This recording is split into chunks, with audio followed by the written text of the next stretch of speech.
응해주셔서 너무 감사드리고요. 그 저출산이라는 얘기가 벌써 나온 지가 10년이 넘는 것 같은데 여전히 이제 개선될 기미가 보이지 않습니다. 이 문제가 언제부터 시작됐고 뭐 때문에 시작됐다라고 보고 계십니까? 네. 한국의 이제 저출산의 문제는 자연적으로 시작된 게 아니고 먼저 이제 인위적으로 시작됐죠. 다들 아시는 것처럼 이제 한국도 이제 2차 대전 이제 해방되고 나서 한국 전쟁을 치르는 과정에서 남자들이 많이 죽었습니다. 특히 이제 남자들이 많이 죽었는데 그걸 이제 자연적으로 이제 다시 그 균형을 맞추려는 이렇게 자연력이 작동을 하게 되죠. 그래서 이제 전쟁 끝나고 난 후부터 굉장히 그 출산율이 높았죠. 그래서 50년대, 60년대, 70년대 초까지만 해도 한 해에 태어나는 신생아 수가 100만 명을 넘는 그런 이제 높은 출산율을 기록을 했습니다. 당시 인구수로 인구수하고 비교를 해보면 굉장히 높은 출산율이었죠. 물론 이제 그 당시에는 의료 수준도 굉장히 좀 이렇게 낮았고 여러 가지 이제 막 그 피임이라든지 이런 기술도 이렇게 그런 인식도 없었기 때문에 굉장히 그 출산율이 이렇게 높을 수밖에 없었던 그런 면도 있습니다. 그 당시에는 어쨌든 간에 굉장히 그 스스로가 이렇게 그 전쟁을 통해서 이렇게 불균형이 발생한 걸 다시 이렇게 복원시키려는 힘이 이제 작동을 했다라고 보여집니다. 근데 이제 70년대 들어와서 경제 성장 정책을 추진하기 시작하면서 이제 이른바 이제 그 인위적인 저출산 정책을 시작을 하죠. 산하 제한 정책을 박정희 정부 때부터 시작을 합니다. 그래서 60년대, 70년대 초까지 100만 명 넘게 태어나던 이제 그 신생아 수가 그때부터 굉장히 빠른 속도로 줄어듭니다. 그래서 80년대 돌아서는 거의 70만 명 수준까지 떨어집니다. 그러니까 산하 제한 정책이 상당히 효과를 발휘를 하죠.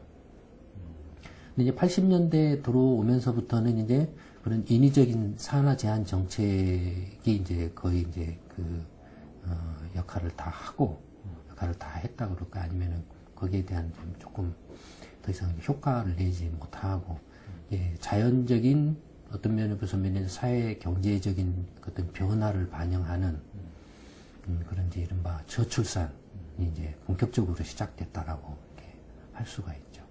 80년대에 저출산이 이제 좀 시작이 됐는데 다만 이제 그 80년대에는 약간 주춤했던 것 같습니다. 당시 이제 특히 80년대 중후반부터 이제 세계적인 경기 호조에 힘입어 가지고 경제적으로 한국 경제도 상당히 어려운 상황에서 벗어나서 이렇게 양호한 성장을 이렇게 하던 그런 상황이었기 때문에 나름대로 상당히 좀 이렇게 출산율 하락에 주춤하는 그런 모습을 보였습니다. 90년대에 들어와서 다시 이제 이른바 그 출산율이 이제 떨어지는데 한 해 태어나는 신생아 수가 90년대는 한 이제 70만 명에서 거의 60만 명, 50만 명대로 이렇게 줄어드는 그런 모습을 보입니다. 근데 90년대 그 저출산의 특징은 심각한 성비의 불균형입니다. 다들 아시는 것처럼 90년대부터 이제 이른바 그 각 병원들에서 초음파 시설들이 막 보급되기 시작하면서 이른바 이제 남아 선호 사상이랄까요? 그런 것들도 굉장히 아직도 강한 상태에서 임신을 하게 되면 초음파 검사를 해서 여아일 경우에는 낙태를 해버리는 그런 것들이 굉장히 심했죠. 그러다 보니까 그 낙태가 이른바 이제 인위적인 출산율 하락, 이렇게 이른바 저출산을 초래하는 그런 원인이게 되기도 하고 남녀 간의 성비 불균형을 초래하는 원인이 되기도 합니다. 이 90년대에 태어난 세대가 가장 그 남녀 간의 성비 불균형이 심합니다. 그 다음에 이제 2000년대에 들어와서는 이제 이른바 90년대 말에 이제 IMF 외환위기를 겪으면서 본격적으로 이제 다시 출산율이 떨어지는 저출산이 이제 심각하게 진행이 되는 그런 상황을 맞이하는데요.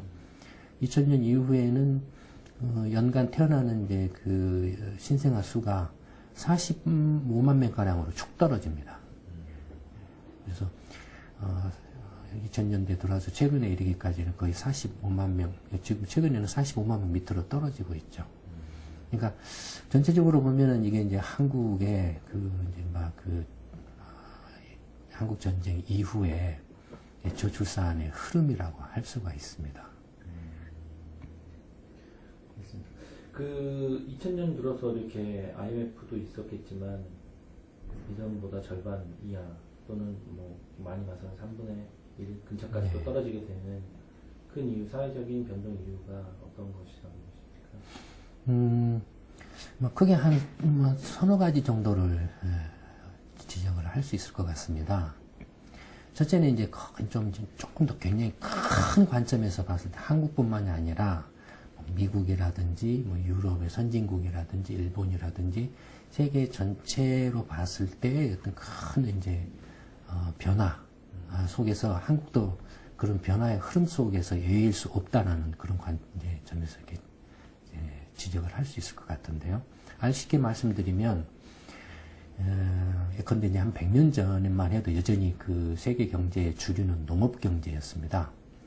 그러니까 농업 사회에서는 농업 생산력을 높이려면 일단 인구가 많아야 되죠. 그러니까 인구가 많으려면 당연히 출산율이 이렇게 높아야 되고요. 그래서 이제 농업 경제 시절에는 상당히 그 다산을 장려하는 문화라든지 아이를 상당히 이렇게 어떻게 보면 이제 중히 여기는 그런 이제 사회적인 어떤 합의라고 할까요? 어떤 뭐 그런 것들이 있었는데 이게 이제 이른바 혁명을 계기로 해서 산업혁명을 계기로 해서 이제 산업사회로 넘어 들어오면서 이제 그게 그 농업경제에서 산업경제로 이제 전환하는 과정에서 인구가 조금 일단 줄죠. 줄지만은 초창기 사회는 노동집약적인 산업경제였기 때문에 노동력이 공장의 노동력으로 전환되는 형태를 띱니다. 다만 그 농업에 필요한 인구와 그 공장에서 필요한 인구에는 차이가 있겠죠. 그 차이만큼 인구가 줄어들었다라고 이렇게 줄어드는 압력이 작용했다라고 보시면 될 것 같습니다. 그 다음에 이제 그 사회에 들어와서도 초기에 노동집약적 산업에서 이제 자본집약적 산업, 기술집약적 산업으로 이렇게 변해 왔습니다. 그러면 노동집약적인 경우에 비해서 자본집약적인 경우는 아무래도 이제 거대한 기계라든지 자동화 장치라든지 이런 것들이 노동력을 대체를 하기 때문에 결국에는 그 노동으로서 자기 생계를 유지하지 못하면은 자연스럽게 그런 것들이 애를 낳지 못하는 또는 애를 낳지 않게 되는 압력 요인으로 작용을 하게 됩니다. 부양을 할 수가 없기 때문에요. 이건 그 산업화 과정에 있는 나라들에서 나타나는 공통적인 현상이라고 이렇게 보여집니다. 그 다음에 또 하나는 이제 자본 집약적인 어떤 그 산업 구조에서는 그런대로 기능공적인 노동력이었는데 이게 이제 2000년 이후에 이른바 이제 기술 집약적인, 꼭 2000년이라고 하기는 어렵습니다만 기술 집약적인 또 그 산업 경제로 이제 오게 되면서 이제는 단지 애를 낳았을 때 그 애가 커서 그 기능공적인 어떤 노동력을 통해서 자기 생계를 유지할 수 있는 그런 상태가 더 이상 불가능해지고 이제는 그 애를 낳았을 때 그 애가 먹고 살 수 있게 하려면은 이른바 기술 집약적인 능력을 이렇게 갖추게 해줘야 된다라는 거죠. 얘가 기술 집약적인 능력을 갖춰야만 먹고 살 수 있다. 자력해서 나중에 커서 자력으로 살 수 있다라고 한다면 그만큼 얘를 교육을 많이 시켜야 된다라는 겁니다. 그러니까 그 교육비가 얘를 키우는 비용이 많이 이제 증가를 하게 되죠. 그러니까 결국에는 그런 것들이 또 부담으로 작용을 해서 이게 산업 구조의 변화에 따라서 한국뿐만이 아니라 거의 대부분의 그 산업화된 국가들에서 나타나는 공통적인 현상을 하나 먼저 이렇게 지적을 할 수가 있습니다.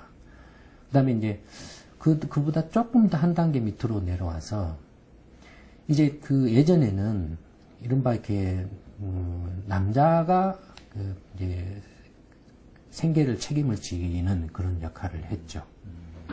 그래서 남자가 생계를 책임을 져야 되기 때문에 서양이나 동양이나 사실은 약간의 정도의 차이는 있을지는 몰라도 여전히 남아 선호랄까요? 남자의 그 비중이나 중요성이 강조가 됐습니다.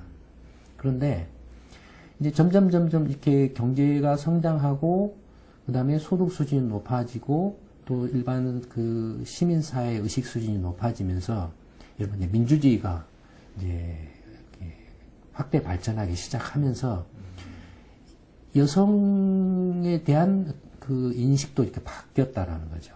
여성의 지위에 대한 인식도 바뀌었다라는 거죠. 그러니까 여성들이 점점 교육을 받는 기회가 늘어나기 시작했다라는 겁니다. 그러니까 예전에는 여성들은 거의 교육을 받기가 어려웠죠. 한 가정에 남자 아들과 딸이 있으면은 주로 먼저 아들을 고등교육을 시키고 형편이 되면은 딸을 시키는 그런 형태였죠. 그런데 점점 사회가 이렇게 변하고 이렇게 그 의식 구조가 바뀌고 민주주의가 이렇게 확 발전되면서 남녀 평등 사상이 확산되면서 이제 여자들도 교육을 받을 수 있는 기회가 늘어났다는 거죠. 여성들이 교육을 받게 되면 당연히 그 교육을 받은 만큼 이제 경제적인 활동을 할 수 있는 그 힘이 커진다라는 겁니다. 여성들이 경제적인 활동을 하게 되면 자기 스스로 자기 생계를 책임을 질 수가 있게 되죠. 그러면은 그 여성이 결혼을 이렇게 한다고 했을 때 져야 되는 부담. 예를 들어서 이제 결혼할 때 결혼 비용 문제, 주택 문제, 그다음에 출산의 문제, 애를 낳는 것도 쉽지는 않거든요. 그다음에 애를 낳고 난 후에 애를 이제 키워야 되는 교육비 문제, 그다음에 애를 나중에 결혼을 시켜서 독립을 시켜주려 하는 그런 문제, 이런 것들을 전부 감안했을 때 남자에 비해서 여자들의 부담이 상대적으로 훨씬 크게 느껴진다는 겁니다. 결혼에 대한 부담이. 그러니까 여성들이 경제적으로 자립을 할 수 있는 교육을 받아가지고 경제적으로 스스로 자기가 자립할 수 있는 능력이 생기게 되면 결혼의 문제에 대해서 그동안에 전통적으로 생각해왔던 결혼관에 대해서 회의적인 생각들을 자연스럽게 하게 된다는 거죠. 이건 서양이나 동양이나 거의 비슷한 모습을 보입니다. 이건 역시. 그러니까 여성들이 결혼을 잘 이렇게 적극적으로 예전처럼 결혼을 해야만 내가 먹고 살고 가정에 들어가야만 내가 생계를 유지할 수 있는 그런 구조가 더 이상 이제 아니고 내가 직접 사회생활이나 경제 활동을 통해서 내 삶을 수자력으로 이렇게 그 책임을 질 수 있는 상황이 이렇게 되다 보니까 굳이 나에게 있어서 굉장히 부담이 되는 결혼을 내가 할 필요성을 못 느끼게 된다. 오히려 하고 싶어도 그 결혼으로부터 얻는 어떤 행복감보다도 결혼을 안 하고 혼자 그냥 편하게 사는 게 훨씬 더 낫다라고 생각한다라는 거죠. 이런 것들이 이제 사회 경제적인 그 변화, 여성들의 교육 수준이 높아지고 여성들의 경제적인 자립도가 향상되면서 나타나는 자연스러운 하나의 이제 현상이고 이것이 이제 저출산의 원인이라는 거죠. 이런 것들이 이제 세계 전체적으로 거의 공통적으로 나타나는 현상이라고 이렇게 볼 수가 있습니다. 그다음에 이제 세 번째 요인으로는 나라마다의 이제 특수한 사정에 의해서 나라마다의 각 고유 사정에 의해서 이제 발생하는 저출산을 들 수가 있는데요. 물론 이제 나라마다 이렇게 예를 들어서 전쟁을 한 나라라든지 아니면 경제 위기를 겪은 나라라든지 나라마다 차이가 있지만 세계 전체로 보면은 이제 2차 세계 대전을 다 거의 똑같이 치렀기 때문에 세계 전체적으로도 지금 이른바 베이비 붐 세대가 1945년 이후부터 이제 그 베이비 붐 세대가 똑같이 시작을 합니다. 근데 한국 같은 경우는 1950년에 이제 전쟁을 했기 때문에 약간 늦죠. 베이비 붐 세대가 이제 55년부터 그러니까 60년대, 70년대 초까지 태어난 세대고요. 그다음에 이제 한국 경우에는 뭐, 그전에도 여러 가지 경제적으로 어려움이 있었습니다만, 다들 아시는 것처럼 90년대 말에 외환위기라는 이제 경제적인 충격이 있었죠.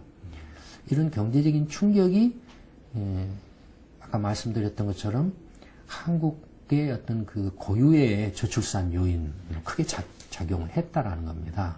외환위기가, 그 외환위기 전에는 그래도 한 해에 6, 70만 명 낳던 것이 이 외환위기를 기점으로 해서 45만 명까지 축 떨어져 버렸다는 겁니다. 그러니까 경제적인 충격이 사람들이 남자건 여자건 간에 결혼을 해서 그 애를 낳고 가정을 꾸려서 살기가 힘들어졌다는 거죠.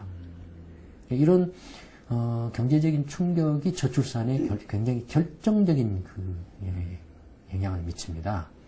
물론 아까 말씀드렸던 그런 그 거대한 어떤 세계 경제에 또는 그 산업화 과정 뭐 이런 것들이 또는 여성의 어떤 교육 수준의 향상과 이런 것들이 저출산의 큰 흐름 속에서 이렇게 영향을 미치지만 그 중에서 이런 것들도 다 경제적인 이제 그 요인들이 결정적으로 작용을 하고 있죠. 다 경제의 변화와 맞물려 있으니까요. 근데 어쨌든 간에 그 경제적인 충격이 탁 발생하면은 일단은 제일 먼저 출산에 충격을 줍니다. 그 다음에 사망에도 충격을 주죠. 그래서 한국의 자살률이 급증을 하고 이혼율이 급증을 합니다. 외환위기를 기점으로 해서 급증을 하고 애를 키울 능력이 없다 보니까 애를 이제 시골에 있는 노부모한테 그냥 맡겨버린다든지 아니면 포기를 해버린다든지 하는 그런 현상들이 급증을 하죠.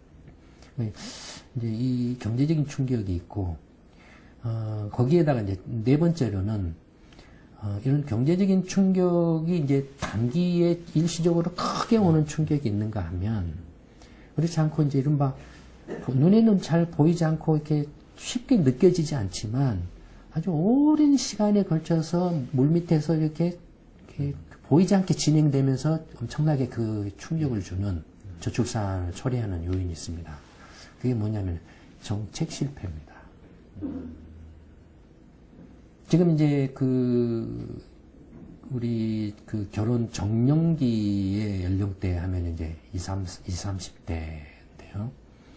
보통 미국이나 유럽, 일본의 경우에 결혼 정년기는 남자건 여자건 간에 20대입니다. 20대입니다. 근데 한국은 지금 30대로 넘어갔어요. 평균 결혼 연령이 32살인가 이렇게 됩니다. 그럼 이건 뭘 말하냐면 한국은 그만큼 더 결혼하기가 힘든 나라라는 겁니다. 결혼하기 힘들 뿐만 아니라 애 키우기도 힘든 나라라는 거죠. 왜냐하면 미국이나 일본이나 유럽 같은 경우는 애를 낳아서 키워가지고 독립시키는 데까지 대체적으로 한 20년에서 25년이면 됩니다. 투자를 그만큼 하면 된다라는 이야기죠. 거기에서 부모 역할이 끝나는 거죠. 근데 한국은 미국이나 일본이나 유럽, 독일 이런 나라들에 비해서 32살, 평균 32살에 결혼을 한다라고 치면 적어도 7년에서 10년 정도를 더 애를 키워야 된다는 부모가. 그만큼 더 투자를 해야 된다라는 거죠.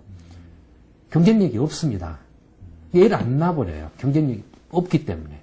그 투자 비용 대비로 쳤을 때 너무 그렇게 감당할 수가 없기 때문에 그걸부터 얻는 사실은 그 기간 동안은 내가 이제 노후 대비로 해야 되는데 부모 입장에서 봤을 때 노후 대비를 포기하고 애 낳는 애를 키우고 애를 잘 독립시켜주는 대로 그냥 너무 지나치게 쏟아붓게 된다 이거죠. 그러면은 애도 문제고 부모 자신도 노후가 문제가 돼버린다. 지금 그런 상황에 빠져 있죠 한국은. 그러니까 그 결혼 정년기가 한국은 뒤로 이렇게 밀쳐져 있는데 이렇게 결혼 그 정년기가 계속 뒤로 밀려나고 있는 결정적인 원인이 정책 실패입니다. 그럼 도대체 어떤 정책 실패 때문에 이런 현상이 벌어졌느냐? 뻔하죠. 이제 크게 첫째는 예전에는 대학만 졸업해도 얼마든지 취직하고 자기 스스로 독립해서 결혼도 하고 그다음에 부모한테 효도도 하고 이렇게 할 수 있었다 이거죠. 근데 어쨌든 경제 구조가 바뀌면 바뀐 대로 그러한 이렇게 대학을 졸업하거나 고등학교를 졸업하고도 자립할 수 있도록 경제 구조를 만드는 정책들을 체계적이고 전략적이고 일관적으로 시행을 했어야 됐다라는 거죠. 근데 이런 그 문제인식 자체가 전무했다라는 겁니다.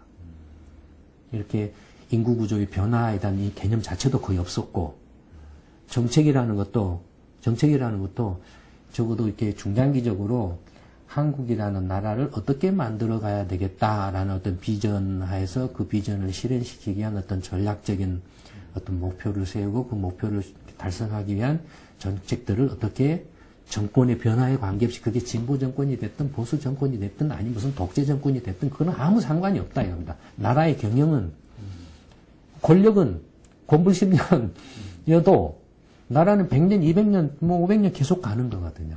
그러면은 나라의 경영은 나의 그 개인의 어떤 몇몇 정치인이나 정부 관료들의 몇몇 이렇게 그 짧은 그런 그 주관적인 어떤 그 신념이나 어떤 이념으로 국가를 경영하면 안 되거든요.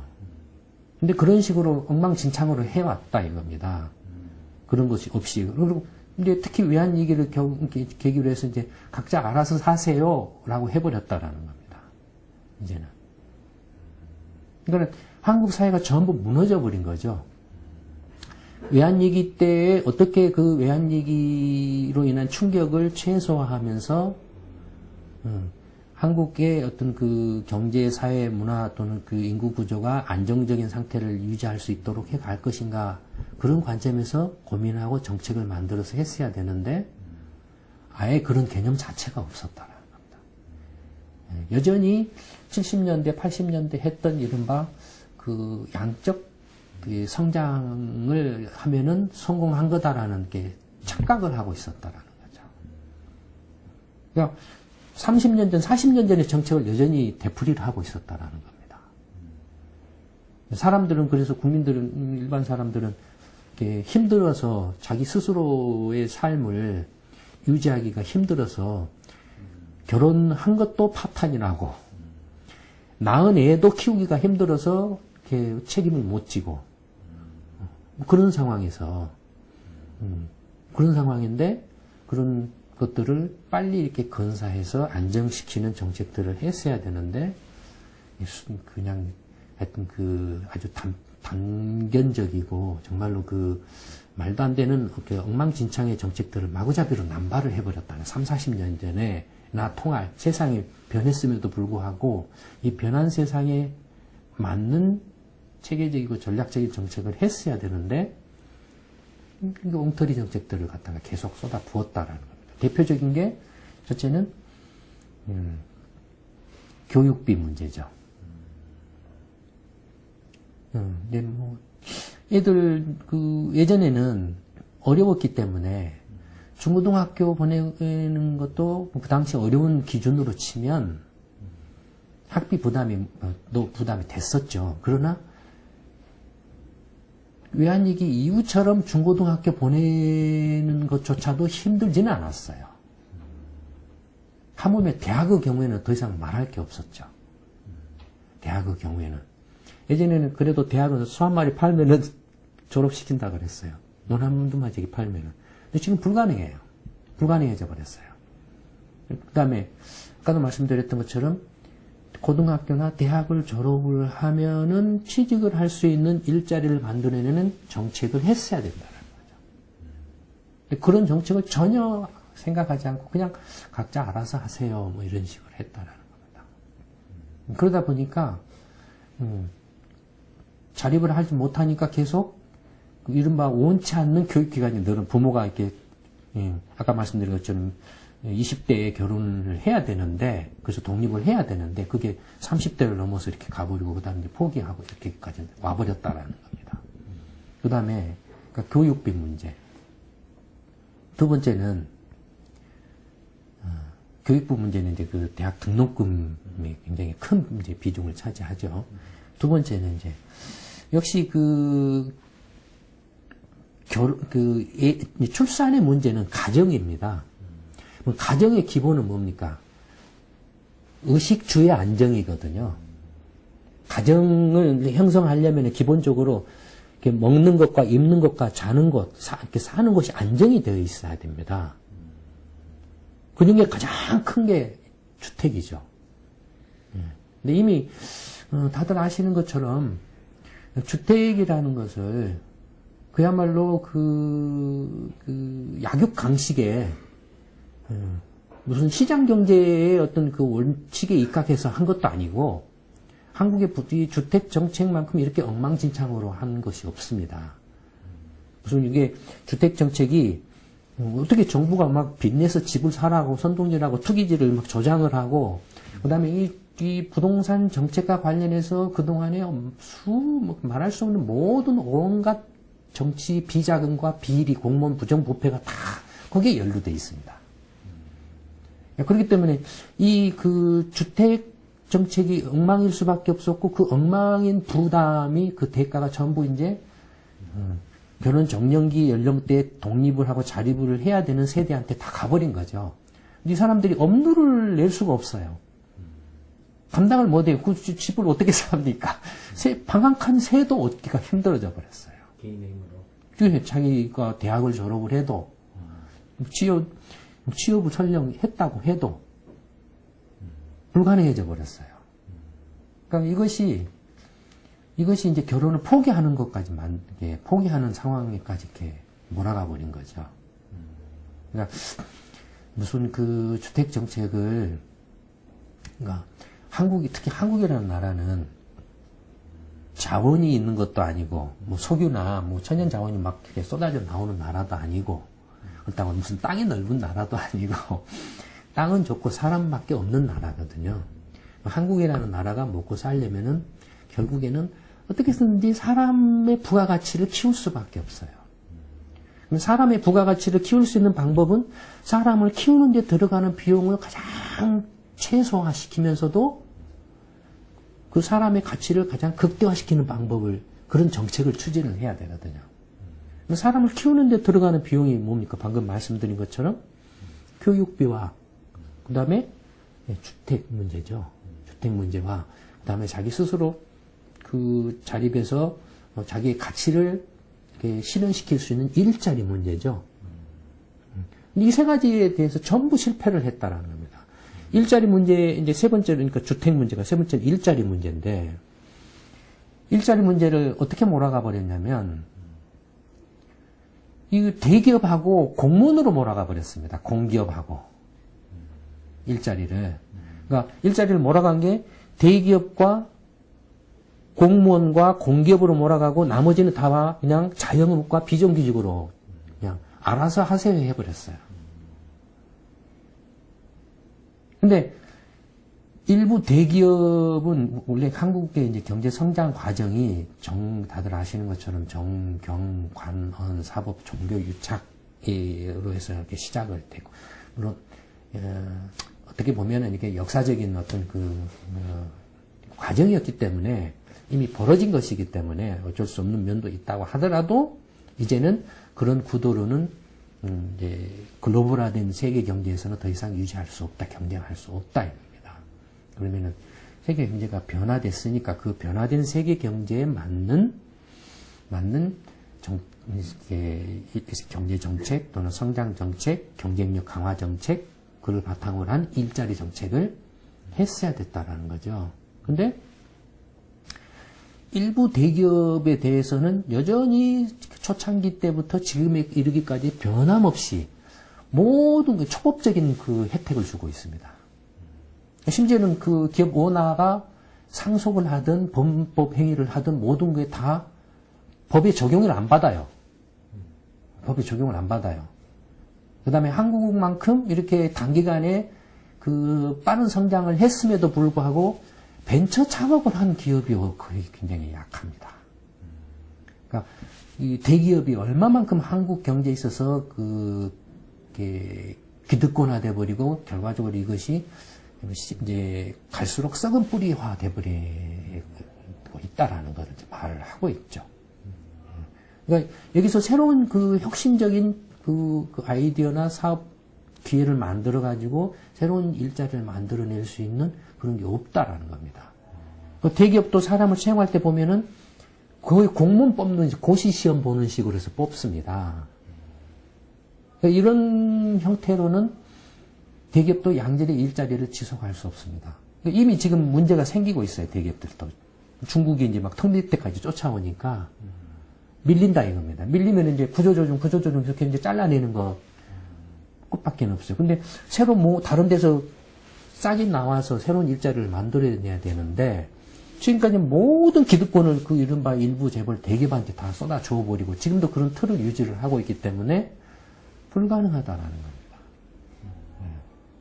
그런가 하면은 특히 90년대 말 외환위기 이후에 정말로 이제 그 외환위기 이전에는 취업 순서가 대기업, 그 다음에 교사, 학교 선생님, 그 다음에 이제 어쩔 수 없이 공무원. 공무원조차도 안 되는 사람이 공기업이었습니다. 근데 외환위기를 계기로 해서 이제 사람들이 각자 알아서 하세요라고 하니까 안정적인 직업으로 이렇게 일자리의 선택의 선호도가 바뀌었다라는 겁니다. 그러면서 이른바 그 실업구제책이라는 미명을 붙여가지고 일자리 창출이라는 미명을 붙여가지고 공기업을 막 늘렸다라는 겁니다. 그 다음에 공기업의 그 소득 증대의 수단으로 공무원과 그 공기업의 임금을 확 올렸다는 거예요. 지금은 최고 임금 직종입니다, 공기업이. 근데 다들 뭐라고 공기업에 대해서는. 지금 정부도 그렇게 말을 하고 있죠. 공기업들이 너무 방만 경영을 하고 독점이어서 방만 경영을 하고 비효율적이다라고 그래서 구조 개혁을 해야 된다라고 말을 지금도 하고 있잖아요. 그런데다가 어마어마한 뭐라 할까요? 임금, 연봉과 일자리를 늘렸다라는 겁니다. 말은 그렇게 하면서도 여전히 그런 곳에다가 낙하산 인사로 하고 있다라는 겁니다. 그러니까 한국 경제 전체로 봤을 때 자원은 한정되어 있어요. 자원은 한정되어 있고 인재풀도 한정되어 있어요. 사람의 가치를 올려서 먹고 살아야 되는데 그래서 그 사람들이 자기 가치를 인정받아서 충분한 그 소득을 이렇게 얻어가지고 그 소득을 바탕으로 집도 사고 집도 얻고 이렇게 결혼도 하고 그래서 애를 낳아서 키우고 해야 되는데 한정된 자원을 가장 비효율적인 곳에다가 쏟아 부었다라는 겁니다. 그게 일자리라고 생각하고 이렇게 해왔다라는 거죠. 공무원들 한국의 공무원 사회만큼 또 비효율적이고 경쟁력이 없다라고 하는데 그런 말들을 다 하고 있잖아요. 공무원들도 이렇게 많이 늘려왔다라는 겁니다. 일자리 창출이라고. 근데 그 안에서도 이제는 양극화가 벌어지는 상황까지 오고 있다는. 그 안에서도 인턴이다, 비정규직이다, 온갖 꼼수를 막 쓰고 있다라는 겁니다. 정규직 위에. 그렇게 한정된 자원을, 그 다음에 한정된 자원 가운데서도 굉장히 우수한 인재들이 가장 경쟁력이 없는 비효율적인 곳에 지금 다 목을 매달고 있다라는 겁니다.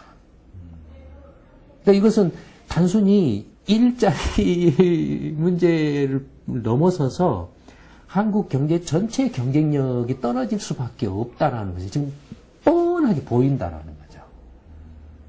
그러니까 이게 단순히 인구 문제가 아니라 앞으로 그러면 네, 그러니까 다 연결되어 있습니다. 저출산 문제하고 경제의 경쟁력 문제하고 경제 성장의 문제하고 이런 것들이 다 연결되어 있습니다.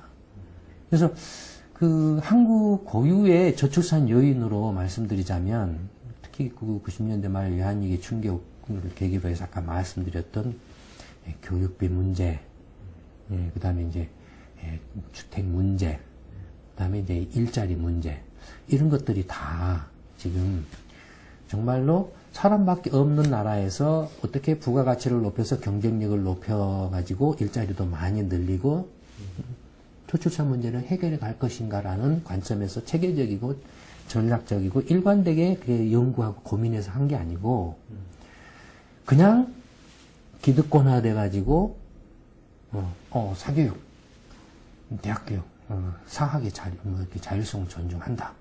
그럴 수도 있습니다. 집값, 빚내서 집 사라. 뭐 그럴 수도 있어요. 근데 모든 부정부패와 그 비효율과 그 비리와 경쟁력의 그 경쟁력을 깎아먹는 게 다 거기서 벌어졌습니다. 거기서 벌어졌어요.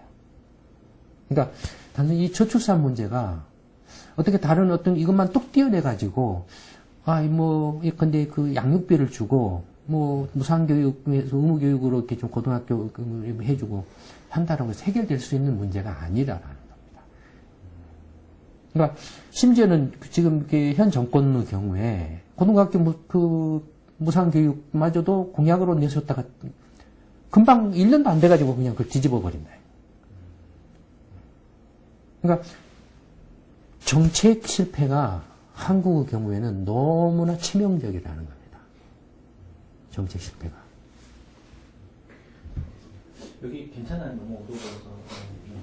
그러면 지금 너무 샴페인 일찍 터졌다 했을 때 왜 니는 우리의 경제 성과 희생하느냐 이런 식이었지. 이게 이렇게까지 대파국과 파멸의 어떤 기운을 향해서 갈 것이다 생각 못했는데 그렇다면 지금 이런 여러 가지 사회 구조적 문제가 누적이 됐어. 저출산이 왔다라면 이것을 과연 해결할 수 있겠는가? 네, 이제 문제는 전에 혹시 그거를 먼저 여쭤봐야 될지 아니면 앞으로 그렇다면 이게 이런 추세가 계속된다면 10년 후 또는 뭐 길게는 한 20-30년 후 한국 사회 모습은 정말 어떻게 될 것인가? 현 기조가 계속 유지될 때 걱정이 많이 되는데요. 어떻게 보십니까? 네, 이제 지금은 모든 것이 경제 문제입니다. 인구 문제도 다 경제 문제죠.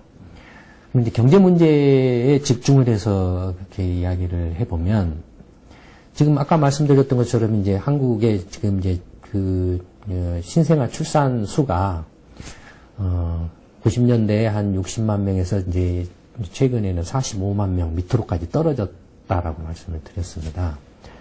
이제 한국 전체 지금 이제 여성들이 낳는 이제 평생에 이른바 이제 가임 가능한 여성이라면 거의 이제 신체적으로는 이제 만 한 15세에서부터 49세 이제 이 사이 여성들을 말하는데 보다도 한국의 현실에 맞게 그 이야기를 해보면 20세에서부터 39세, 40세까지라고 이렇게 봐야 될 겁니다. 40세를 넘어가면 거의 이제 출산을 하지 않아요. 그 다음에 20세 이전에는 또 이렇게 불장난을 해서 나는 숫자니까 그 숫자가 굉장히 적습니다. 그러니까 20세에서 40세의 이제 여성들이 낳는 나고 보는데 하여튼 가임 여성이 평생에 낳는 애가 1.1명 정도입니다. 지금 세계에서 가장 낮습니다. 1.1명 정도인데, 이제 그 중에서도 45만 명이 채 안 되는 그 속에서도 이제 여자아이하고 남자아이 수를 보면, 그러니까 여자아이가 이제 예컨대 지금 한 20만 명 정도 됩니다. 그러니까 여자아이가 적습니다. 남자아이보다. 여전히 아직도 그런 상황이에요. 네. 그러니까 지금 이제 한국의 경우에 남녀 성비를 보면 최근에 여자가 남자보다 전체 인구에서 여자가 남자보다 더 많아졌다라고 이렇게 언론에서 이제 보도가 돼서 좀 이슈가 된 적이 있는데요. 근데 이건 이제 착시입니다. 여자가 남자보다 더 많아진 건 사실입니다. 전체로 봤을 때. 그런데 남녀 성비를 연령대별로 나눠서 놓고 보면 50대 이상 세대, 그러니까 한국 전쟁 전후로 해서 태어난 50대 이상 세대들의 경우에 남자 100명에 대해서 여자가 138명입니다. 반면에 그러면은 이게 전체로 여자가 많으려면 어떻게 됐습니까? 그 50대 미만, 그러니까 40대까지 세대에는 압도적으로 여자가 모자랍니다. 압도적으로. 특히 아까 말씀드렸던 90년대 낙태했던 시기는 남자아이 100명에 대해서 여자가 88명입니다. 대체적으로 남자 100명에 대해서 여자가 한 92, 3명 정도입니다. 연령대별로. 한국의 경우에. 이렇게 남자아이에 비해서 여자아이가 적다라는 것은 첫째는 재생산율이 떨어진다라는 겁니다. 왜냐하면 얘는 여자가 낳거든요. 얘는 여자가 낳은데 전체 지금 45만 명이 안 되는 신생아 수 가운데서도 여자아이 수가 적다라는 거예요. 남자에 비해서. 여자를 낳을 수 있는 여자 수가 적어요. 그 적은 여자의 평생 출산율이 최소 2.1명 정도 돼야 그 현상 유지를 하는데 자연 사망률을 포함해서 2.1명은 커녕 지금 1.1명이라는 겁니다. 그러면 지금 그 여자가 재생산율이라는 것은 여자가 여자아이를 낳는 숫자를 말합니다. 0.6명입니다. 여자 한 명이 평생에 여자 한 아이를 낳은 숫자가 0.6명입니다. 한국은. 그러니까 이건 그 인구 저출산은 피할 수가 없습니다. 지금 구조가 그렇게 돼 있어요, 지금. 그러면 지금 이제 고령 인구는 늘어나고 있습니다. 아주 빠른 속도로. 반면에 말씀드렸던 것처럼 지금 벌써 이제 저출산 세대는 80년대부터 시작을 했기 때문에 80년에 태어난 그 세대가 이미 이제 결혼 정년기에 와 있습니다. 현재. 와 있어요. 근데 이 80년대 이렇게 태어난 세대들이 이제 저출산 세대들이 이제 그 지금 결혼 정년기에 와서 이제 사회 활동을 시작을 하고 있는 단계인데 한편에서는 이제 고령화가 되면 어떻게 되겠습니까? 경제 활동을 못 해요. 그러니까 경제의 이제 그 일을 이렇게 하면서 자기가 먹고 살았는데 이제 은퇴를 한다라는 거죠. 반면에 이제 그 저출산 세대가 이제는 일을 하려고 노동시장에 이제 진입을 하고 있습니다. 근데 노동시장에 들어오는 숫자가 적어요, 지금. 저출산 세대니까. 그러면 한국 경제 전체로 봤을 때 일할 수 있는 사람이 줄어들죠. 그걸 이제 경제활동 가능 인구라고 하는데요. 한국 경제 전체로 봤을 때 경제활동 가능 인구는 이미 이제 그 정점을 찍고 있습니다.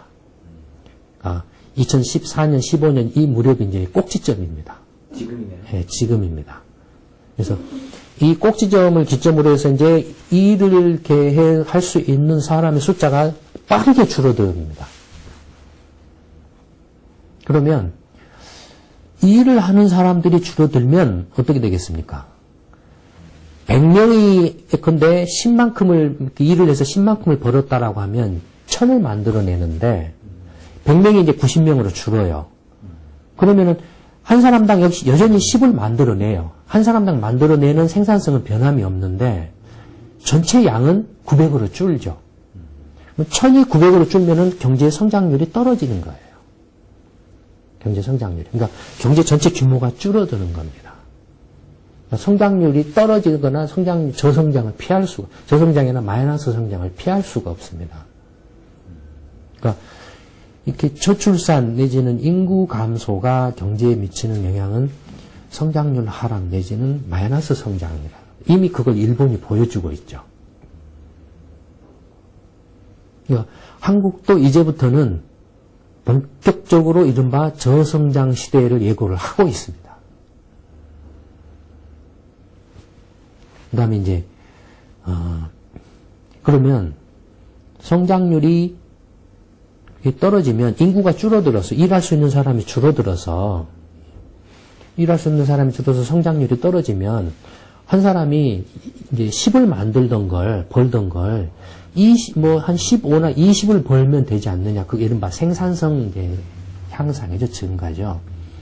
근데 생산성 향상 증가라는 관점에서 보면 아까도 말씀드렸던 것처럼 이미 한국 경제는 그 가장 비효율적이고 가장 그 부정과 부패와 비리가 넘쳐나고 반시장적인 곳에 가장 우수한 그 인재나 자원이 다 들어가고 있다 이겁니다.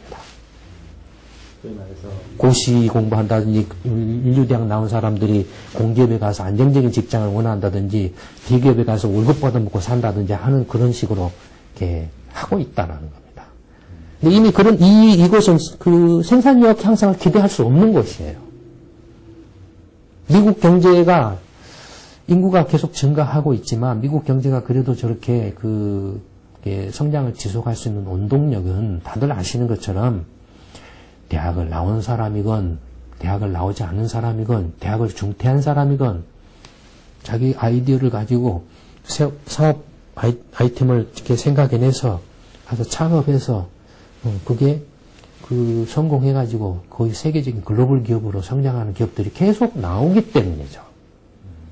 그것이 미국 경제의 생산성을 계속 높여주고 있는 겁니다. 경쟁력이 없는 곳은 대기업이라 할지라도 도태가 되고 미국에서는 도태가 됩니다. 도태가 되고 새로운 그 창업 벤처 기업들이 성장해서 큰다라는 거죠. 새로운 그 높은 생산성을 가진 기업들의 자원이 투입이 된다라는 거죠. 미국 경제 전체로 봤을 때. 근데 한국은 완전히 이게 기득권화되어 있기 때문에 그나마 있는 그 우수한 그 사람밖에 없는 인적 자원이 다 이게 생산성이 가장 낮은 곳으로 지금 다 쏟아져 들어가고 있다는. 그 다음에 인구마저 줄어들고 있다는. 그러니까 그 한국의 경우에는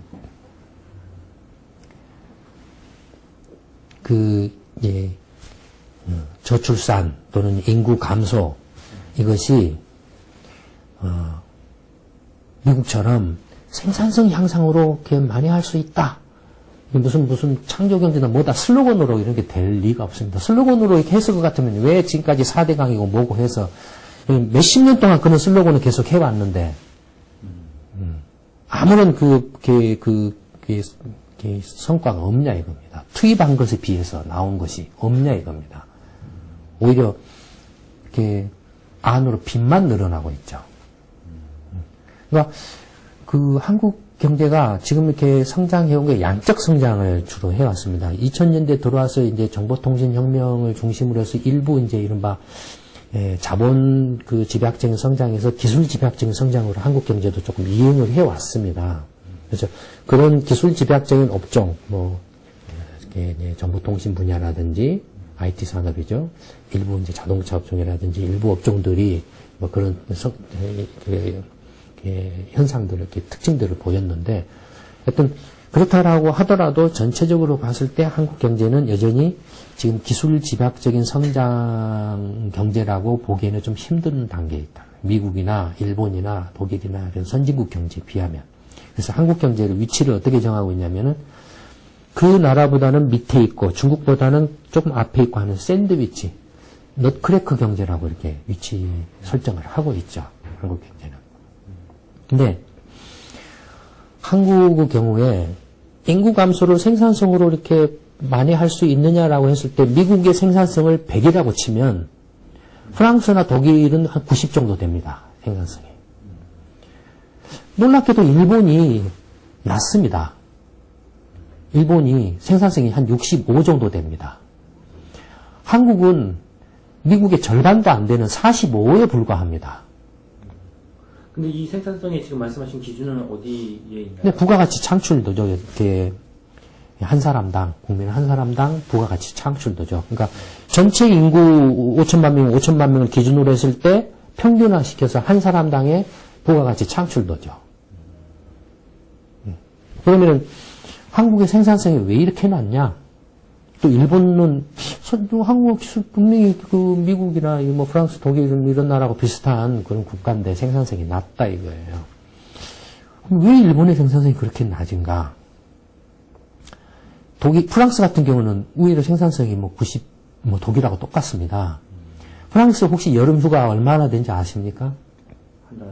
네, 보통 한 달씩이에요. 그런데도 불구하고 생산성이 그렇게 높습니다.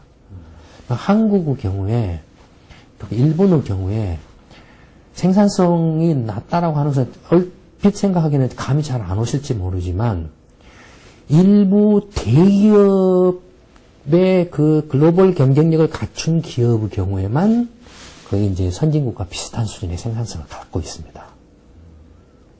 중소기업이나 그 다음에 전체 산업의 한 70, 80%를 차지하는 서비스업의 경우에는 형편이 없습니다. 일본의 경우에도 예를 들어서 왜 일본의 경우 생산성이 낮냐면은 이런 말씀 혹시 들어보셨는지 모르지만 일본의 과로사 이야기를 많이 들어보셨을 겁니다. 그러니까 같은 돈 100원을 버는데 일본 그 사람들은 미국 사람에 비해서 더 일을 많이 한다라는 거죠. 그래서 과로사를 한다라는 겁니다. 생산성이 낮다라는 거예요. 그러면 일본의 경우에 제조업은 뭐 굉장히 경쟁력이고 기술력이 뛰어난데 생산력이 왜 낮을까? 그렇습니다. 일본의 경우는 제조업의 경우에는 말씀드린 것처럼 미국이나 유럽이나 뭐 그 나라들과 비슷합니다. 생산성이. 제조업의 경우에는. 문제는 서비스업입니다. 서비스업과 농업 1차 산업 분야의 생산성입니다. 특히 서비스업의 생산성이 낮죠. 그러니까 예를 들어서 서비스업 하면 물류 유통 같은 경우를 생각해 보면 뭐 근데 생각을 해 보십시오. 스타벅스 커피숍을 한번 생각을 해 보세요. 커피 파는 커피예요. 그러면은 커피 하면 보통 생각하기에는 이게 그냥 자영업자들이 커피 가게 차려서 그냥 몸으로 이렇게 때워서 일을 해서 하는 거다라고 하는데 그런 커피마저도 미국은 스타벅스라는 회사는 글로벌 시장에서 그냥 세계 정말 서비스 산업이에요. 가져요. 치킨도 미국이에요. 아이스크림도 미국이에요. 그러니까 서비스업 하나만 생각을 해도 미국의 서비스업의 경쟁력이 얼마나 강한가를 알 수가 있어요. 예를 들어서 또 한국 이제 PC 조립을 한번 PC 제조업체를 생각을 해보면 일본은 이미 한국한테 옛날에 PC 에서 경쟁력에 밀려가지고 PC 생산 안 해요. 한국이 이제는 중국한테 밀려가지고 PC 생산 안 해요. PC는 누가 합니까? 중국이 다 해요. 근데 세계 최대 PC 제조업체가 어딘지 아세요? 예, 미국 델하고 HP사였습니다. 휴렛 패커드사였습니다. 지금은 이제 중국의 레노버한테 밀렸지만 여전히 미국의 그런 회사들입니다. 한국이나 일본은 PC 조립의 제조가 단순 노동이라고 생각해서 경쟁력이 없다라고 안 했는데 미국 기업은 그걸 글로벌 세계 PC 제조업체 1, 2등을 잡을 정도로 그런 사업 모델을 성공시켜서 해왔다라는 겁니다. 이건 뭐냐면 다 생산성의 문제입니다. 그 생산성과 관련된 경영 노하우의 문제입니다. 치킨이든 그게 무슨 커피가 됐든 무슨 아이스크림이 됐든 무슨 도넛이 됐든 이런 것들이 다 서비스인데 그러니까 그 생산성이라는 걸 아주 한국이나 일본의 경우에는 단순하게 생각한다는 거죠. 도식적이고 아주 단순하게 생각한다는 겁니다. 이게 사업 모델이고 어떻게 하면은 이제 전체적으로 이렇게 종합적으로 이렇게 자재 조달에서부터 시작해서 생산하고 그걸 판매하고 물류나 마케팅이나 이런 걸 종합적으로 생각해서 사업 모델을 만들어 가지고 글로벌하게 사업을 전개할 것인가라는 관점에서 생각하는 게 아니라 그냥 내가 공장에 가면은 공장에서 하루에 열심히 매일 몇 시간 하느냐 그런 식으로 생각한다라는 겁니다. 그러니까 그래서 한국의 경우에는 일본과 한국의 경우에는 한국은 서비스 경쟁력이 없는 또 하나의 증거는 세계에서 선진국 이른바 OECD 회원국 중에서 24시간 문 열어놓고 장사하는 데는 한국밖에 없습니다.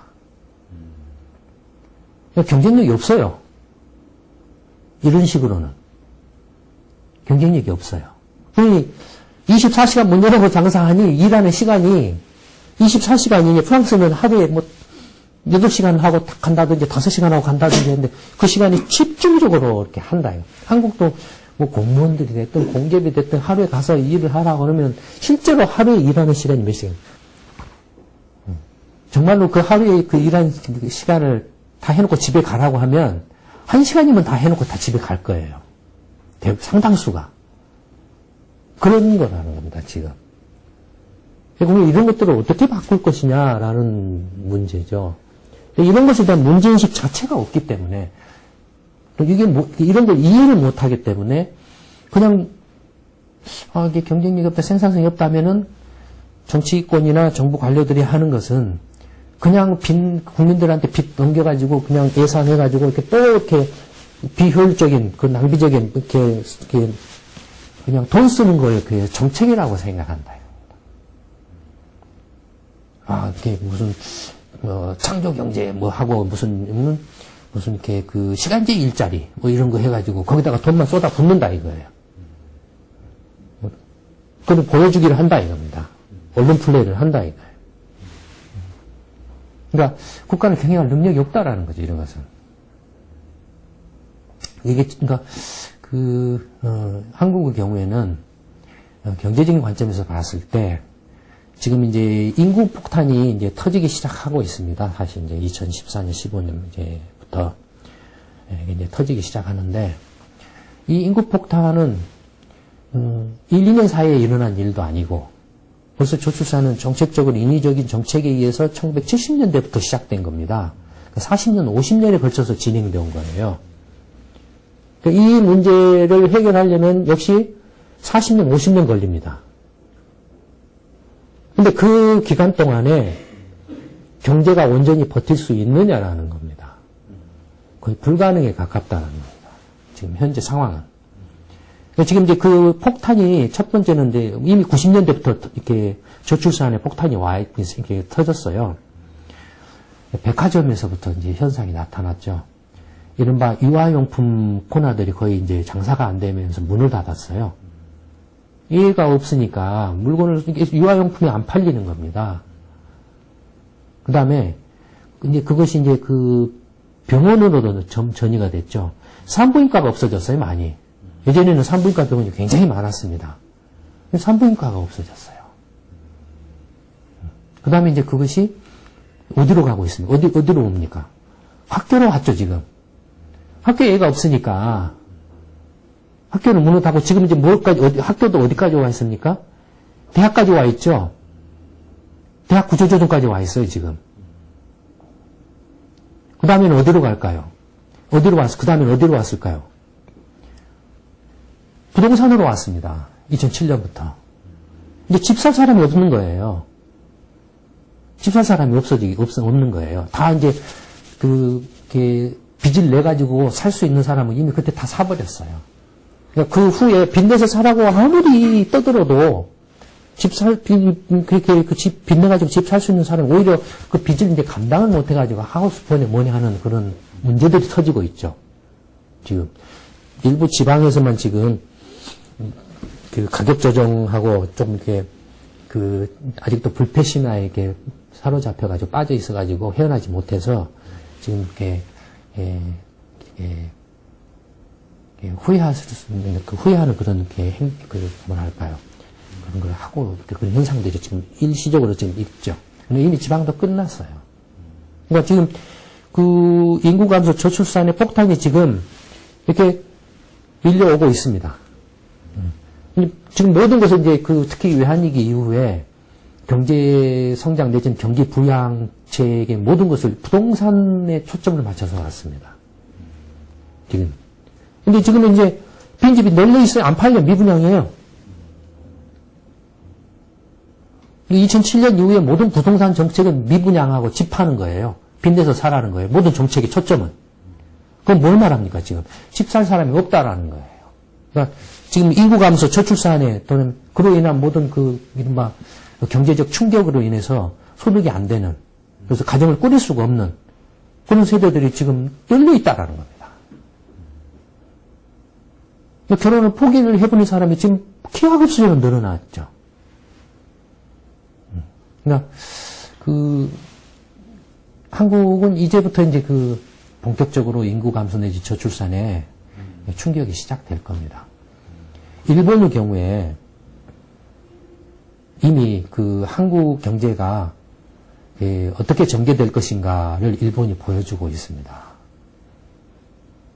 일본의 경우에는 이미 1995년부터 경제활동 가능 인구가 정점을 찍고 줄어들었습니다. 지금까지 100만 명가량이 줄었어요. 100만 명이면은, 한국으로 치면은, 대략 어느 정도 될까요? 울산 정도나 될까요? 그 정도 도시 하나가 없어진 거예요. 지금 그 속도가 계속 빨라지고 있어요. 한국은 이제 더욱더 그보다 더 빨라요. 일본보다 속도가. 그러니까 100만 명이 줄어들면 그만큼 그 성장률이 떨어질 수밖에, 아까 말씀드렸던 한 사람당 10만큼 만들었던 것이 100만 명만큼이 없어지는 거예요. 없어지는 거예요. 네네. 아까 부동산 얘기했죠. 네. 지금 이제 부동산 문제의 경우를 보면 일본의 경우가 이제 보여주고 있는데요. 그러니까 1995년을 정점으로 해서 경제활동 가능 인구가 이제 줄어들기 시작을 했습니다.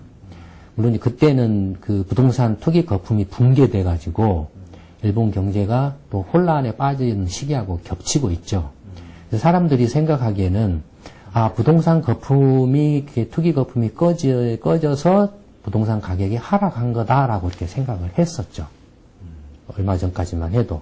그런데 부동산 투기 거품이 꺼졌다라고 해서 저렇게 10년, 20년 이상 계속 일본 경제가 장기 침체에 빠질 수 있느냐, 저성장에 빠질 수가 있느냐라는 이제 의문을 갖기 시작을 한 겁니다. 네. 거기에 대한 그 의문에 대해서 이제 이게 일본 경제가 10년, 20년 장기 침체에 빠진 원인이 부동산 투기 거품보다는 인구 감소에 기인하는구나라는 걸 이제 이렇게 이해하기 시작을 했어요. 예. 그래서 지금의 이제 일본은행 총재 전에 했던 이제 시라카와 총재라는 사람이 있었는데, 이 사람이 일본 경제가 장기 저성장에 빠진 근본 원인은 이 인구 감소하고 노동 생산성 정책, 이걸 지적을 했습니다.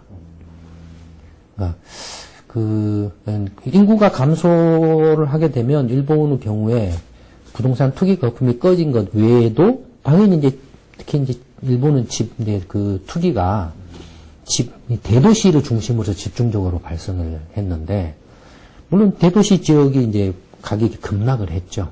급락을 하고, 그다음에 이제 지방의 경우에는 이른바 이제 사람이 안 사는 마을이 생겨나서 지자체가 이제 없어져 버리는 상황까지도 이렇게 벌어지고 있죠.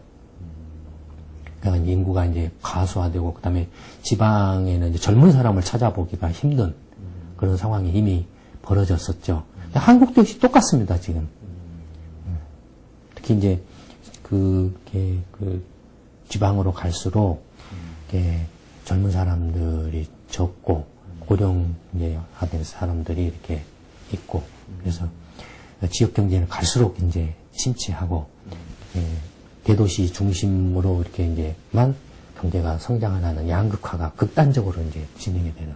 그래서 일본 같은 경우는 지금 현재 일본의 전체 총 주택 수가 한 6,700만 호 정도 있는 걸로 이렇게 이제 알고 있는데, 저는 제가 정확히 기억을 못 하겠습니다만, 그 중에 830만 호가 빈집입니다. 그러니까 일본 전체 주택의 13%가 14%가량이 빈집입니다, 지금. 그러니까, 근데 문제는 뭐냐면 이 빈집을 그냥 방치를 하고 있는 거예요. 빈집을 방치를. 왜냐면 누가 살지를 않기 때문에 거기에 투자를 할 수가 없는 거예요. 철거하는데도 철거비용이 들고, 그 다음에 집을 철거를 해버리면 동네가 죽어버려요. 동네가. 왜냐면 이제 띄엄띄엄 집이 하나씩 있게 되는 거예요. 그럼 동네가 이제 마을이 죽어요. 그러니까 어쨌든 이제 집이 비면은 이제 이게 흉가가 되죠. 그 다음에 또 범죄에 이용될 이제 소지도 높아지죠. 재정 부담이 된다 이겁니다. 이런 빈집을 방치할 수 없고, 또 이렇게 집이 무너져서 이른바 안전사고가 발생할 가능성도 높기 때문에, 그럼 지자체들이 그거 철거하는 비용 부담을 할 수밖에 없다 이거. 심지어는 그 집에 대해서 소유권을 포기를 해버린다. 소유권을 포기를 해버린다. 그러니까 한국 경우는 이제 주거 형태가 일본하고는 다소 조금 달라서, 일본은 단독주택, 그러니까 토지 중심의 이제 토지 선호도가 굉장히 강합니다. 그래서 단독주택 수요가 투기 대상이 됐는데 한국은 이제 단독주택이 아니라 아파트죠. 아파트인데 이 아파트의 아주 치명적인 문제점은 뭐냐면 한국의 경우에 이 아파트는 수명이 있습니다. 보통 재건축 기한이 40년 정도죠. 40년인데 이른바 한국의 경우에는 그 합리적으로 이렇게 주택 시장이 형성되어지를 않았어요. 그러니까 동네 무슨 말이냐면 옆에서 새로운 아파트를 지으면 낡은 아파트 가격이 그 새 아파트 가격하고 똑같아져 버려요. 그러니까 이른바 집을 지으면은 당연히 건물은 감가상각이 일어나거든요. 그런 것들을 이렇게 감안을 이렇게 하지 않고서 그냥 가격을 똑같이 매겨서 왔다라는 겁니다. 근데 이게 이제 최근에 올수록 그 차이를 이제 두기 시작하고 있어요. 최근에 올수록 낡은 집은 집값이 그만큼 이제 이렇게 떨어지고 새로 진 집은 상대적으로 조금 더 이렇게 가격이 높고 하는 그런 모습을 보이고 있습니다. 어쨌든 한국의 경우에 아파트를 지금 한 830만 원, 850만 원 정도를 지어놓고 있는데 문제는 뭐냐면 재건축입니다. 예, 벌써 이렇게 1970년대, 80년대에 지었던 아파트들이 이제 재건축 시기가 도래를 하고 있죠. 80년대에 지금 지었던 아파트들이, 거의 100만 호 지금 달하고 있습니다. 근데 이 아파트를 재건축을 하면 1대1 재건축은 거의 이제 불가능하죠. 사업성이 없어요. 왜냐면 만약에 그렇게 1대1 재건축을 하게 되면 입주자들이 그 재건축을 할 수가 없습니다. 예, 비용 부담이 너무 크기 때문에. 왜냐면 거의 새 아파트 사는 거나 마찬가지가 되기 때문에 감당을 할 수가 없어요. 그러면은 이제 뭐 1대2라든지 1대3이라 용적률을 그래서 뭐 200%, 300%막 올렸지 않습니까?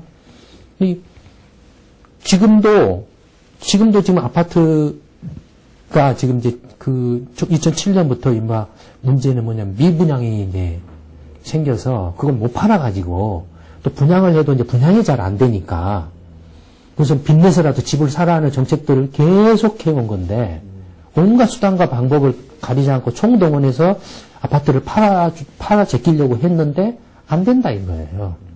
안 된다 이거예요. 근데 그런 상황에서 이제 100만 호를 재건축을 한다고 생각을 해보세요. 100만 호 자체도 이제는 감당을 할 수 없을 뿐만 아니라 만약에 1대2로 한다면 200만 호 공급이 생겨나는 겁니다. 기존 아파트 값은 더 폭락하겠네요. 폭락하죠. 이미 지금 그 상황을 지금 맞이하고 있어요. 이미. 그러니까 한국도 이제는 제가 그런 이야기를 한지 이미 한국도 지금 유령 도시가 생겨났습니다. 잘 못 느끼시지만 지방의 웬만한 인천도 지금 구도심 지역, 동구나 중구는 지금 사실 지금 유령 도시입니다. 비어 있어요. 그러니까 중구, 동구, 구도심에서 이제 부평구 쪽으로 이렇게 몰려가고 부평구가 점점 저 밑에 이제 남구나 연수구 이렇게 이런 쪽으로 지금 가고 있어요. 인구는 멈춰 있는데 집을 새로 지으면은 어떤 집이든지 간에 비워야 돼요. 근데 이제 주택에 대한 선호도가 한국은 단독주택에서 아파트를 젊은 이제 사람들이 그래도 편하다고 선호를 하기 때문에 아파트로 가게 됩니다.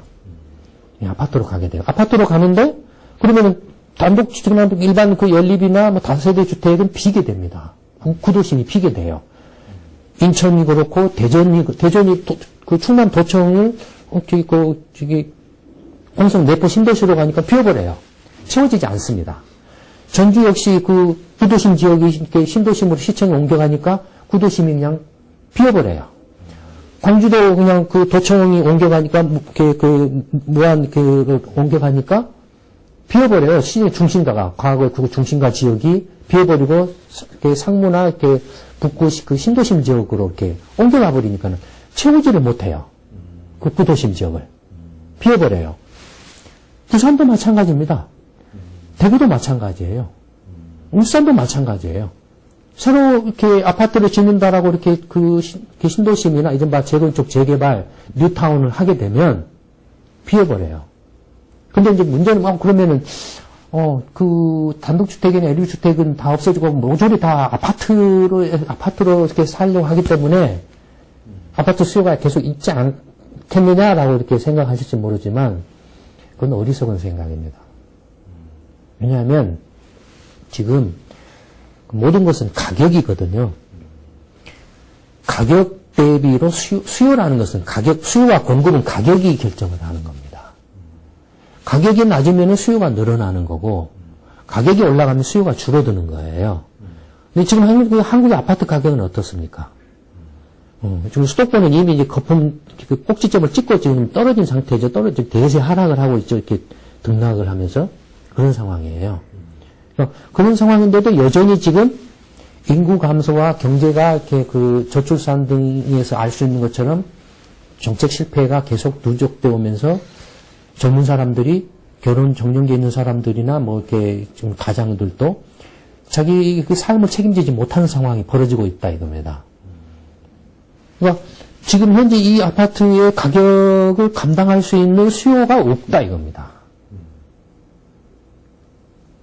전체 가구는 전체 주택은 한 1,500만 호가 넘는데 그중에 절반이 아파트입니다. 절반이 반반이에요. 절반이 아파트인데 나머지 800만 호 모조리 다 1,500만 호 가구가 예를 들어서 이제 1,500만 호라고 하면은 뭐 대학생이 지방에 있는 대학생이 서울에 올라와서 원룸을 하나 얻는 것도 한 가구고 뭐 이런 거니까요. 어쨌든 간에 그런 거 저런 거 다 합쳐서 모조리 다 아파트 가서 살면 되지 않느냐라고 하지만 그건 정말로 그 시장 경제를 전혀 이해 못하는 이야기예요. 방금 말씀드린 것처럼 가격에 따라서 수요량이 결정되는 겁니다. 그러니까 지금 현재 가격 수준으로는 아파트 현재 지금 850만 호도 지금 남아돌고 있다는 겁니다. 안 팔리고 있다 이거예요. 분양이 안 된다는 겁니다. 그러면은 이게 지금 이렇게 근데 계속 지금 인구는 줄고 있고 그 자립할 수 있는 결혼을 할 수 있는 그런 형편은 계속 지금 악화되고 있다 이거예요. 그러면 이 아파트가 팔리겠느냐 이거. 그런데 한편에 공급이라는 면에서는 지금 건설회사들이 이제 아파트가 안 짓지 않으면 망하잖아요. 무조건 지어야 된다 이거. 그다음에 재건축 시기가 이제 막 도래했는데 특히 이제 200만 호 주택 건설 시기에 지었던 이제 주택들 신도시 지역에 수도권 지역에 일기 신도시 지역에 지었던 것도 지방에서 이제 짓기 시작했던 아파트들이 이제 조만간 재건축 시기가 도래한다 이거. 그것도 이제 지금 엉터리 정책 실패를 해가지고 그걸 또 30년으로 땡겨버렸다 이겁니다. 그러니까 40년 재건축 기한을 이번 9.1 대책을 통해서 30년만 돼도 재건축할 수 있게 땡겨놨다 이겁니다. 그러나 30년에서 땡기든 40년 했던 상황은 결과는 똑같다 이겁니다. 경제적인 원리는 똑같기 때문에. 의미가 없다. 의미가 없는 걸 가지고 꼼수를 자꾸 이렇게 부리려서 어떻게 해서든지 한다. 근데 그 꼼수를 부린 결과의 피해는 누가 있냐 이겁니다. 비싼 그 빚을 내가지고 비싼 돈 주고 산 사람만이 피해를 본. 1,000만 원에 살 수 있는 자동차를 2,000만 원에 사는 거라고 다 같다라는 겁니다.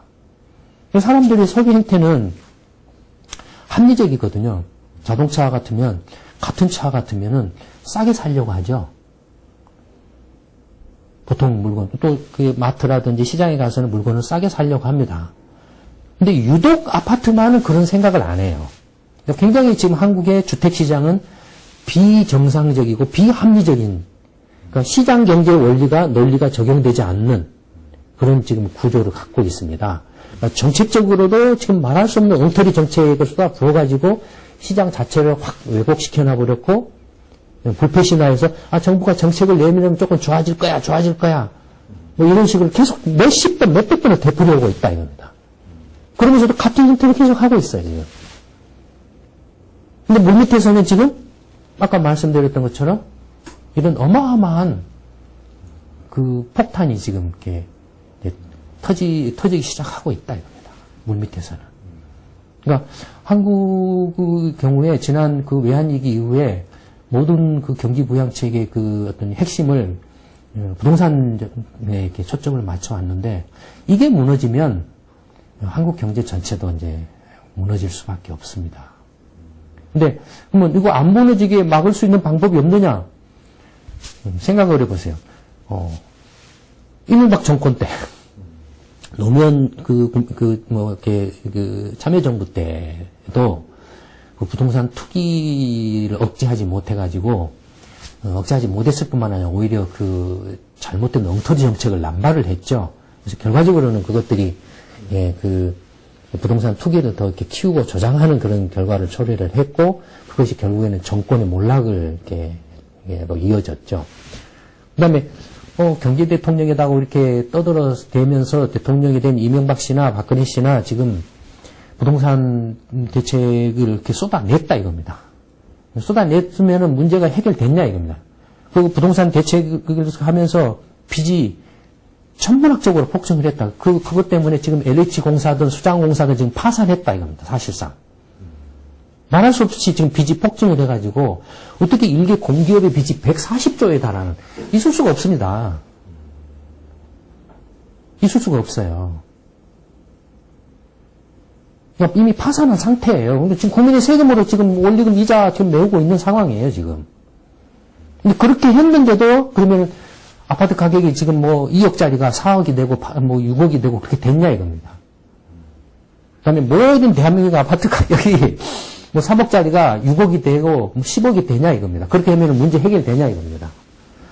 만약에 그렇게 해서 문제가 해결될 것 같으면 미국이나 영국이나 일본이나 부동산 투기 거품이 생겨가지고 왜 저기 거품이 꺼져서 저렇게 경제적으로 혼란에 빠져있냐.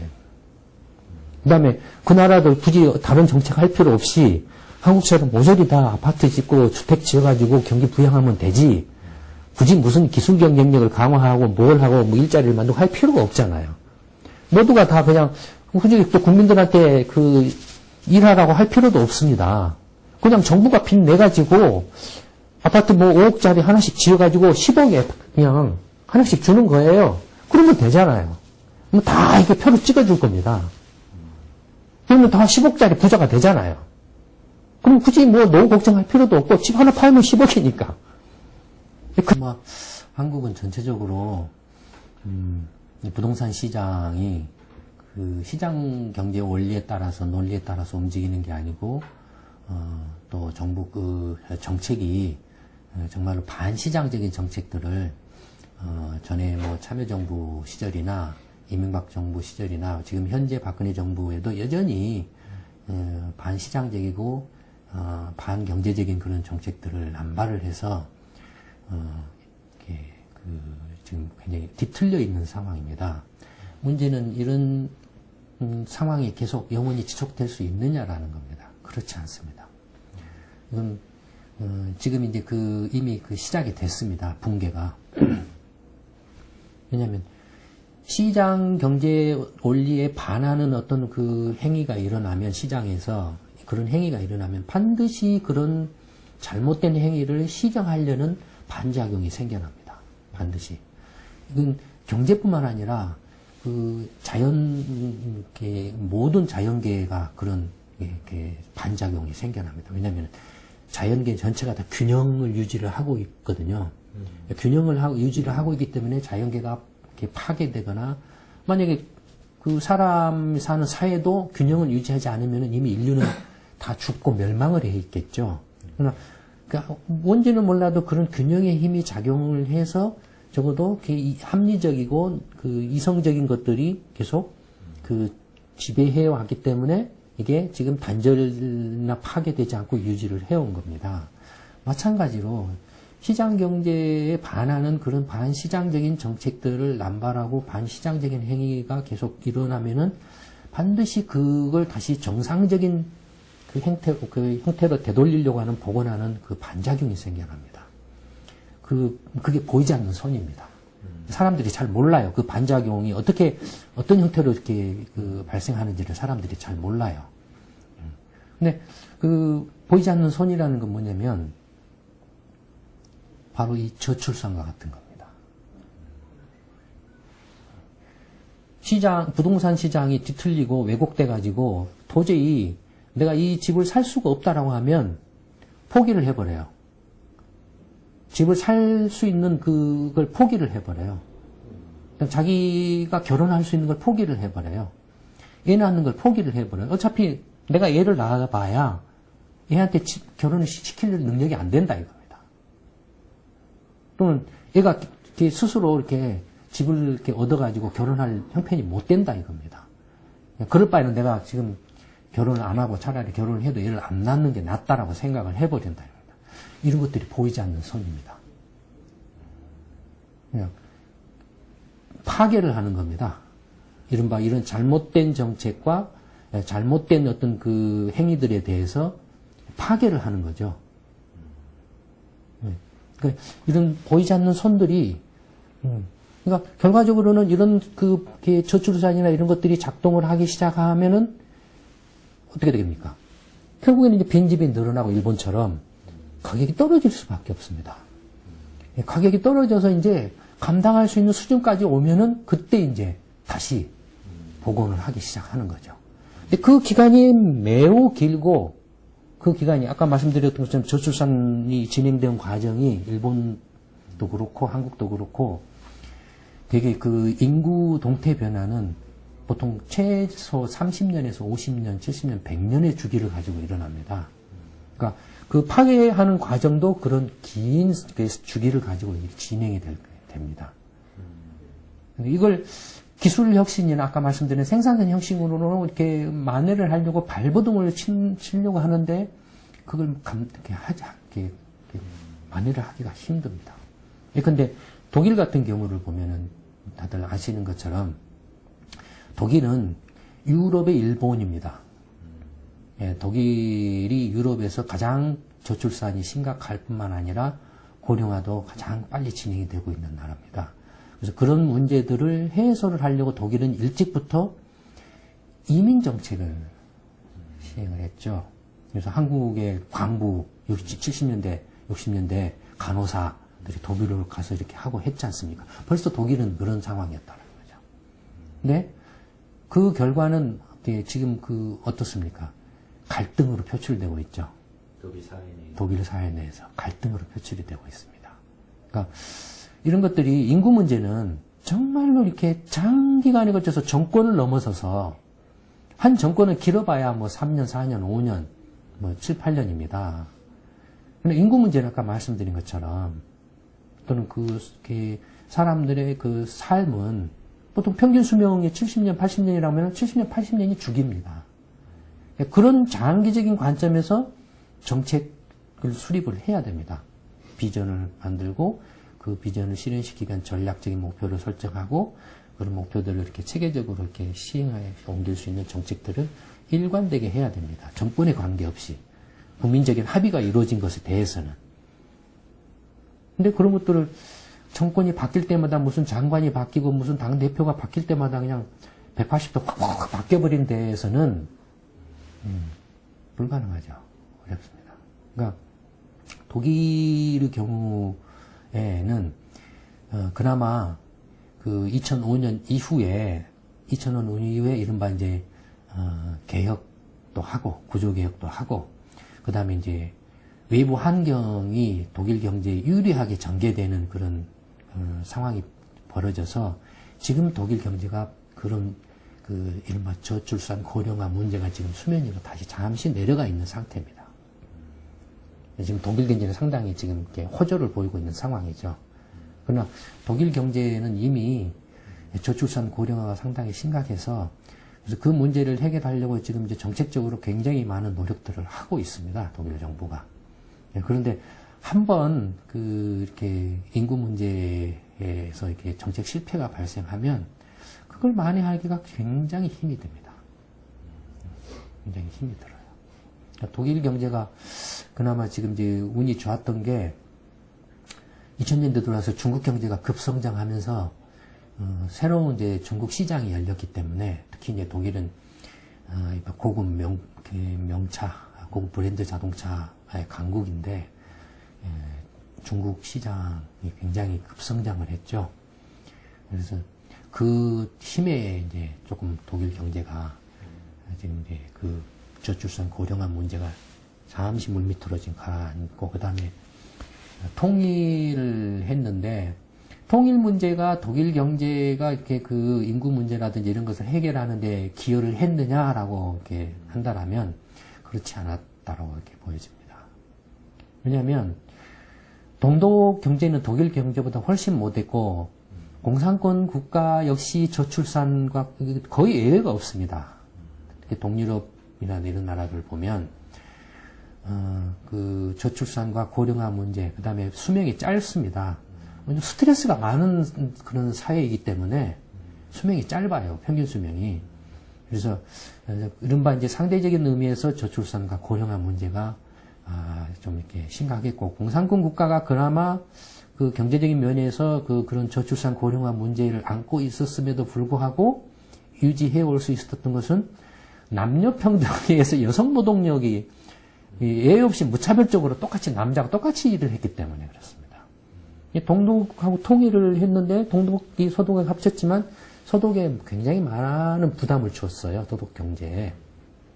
일시적으로 뭐 동독 경제를 재건시키는데 뭐 좀 도움을 줬다라고 하지만, 그러나 전체적으로 보면은 이렇게 그 일정 기간을 딱 잘라놓고 보면은 오히려 동독 경제를 따름으로 인해서 서독 경제가 상당히 부담이 커졌다라는 게 보여지고, 서독 경제가, 독일 경제가 이제 통일한 이후에 독일 경제가 회복된 것은 아까 말씀드린 2000년 이후에 이제 그 버블 경제 속에서 독일이 유일하게 유럽에서 부동산 투기가 없었어요. 부동산 투기가 없었고, 그 다음에 아까 말씀드린 이제 중국 경제가 이렇게 급성장하면서 새로운 시장을 만들어줬다라는 거예요.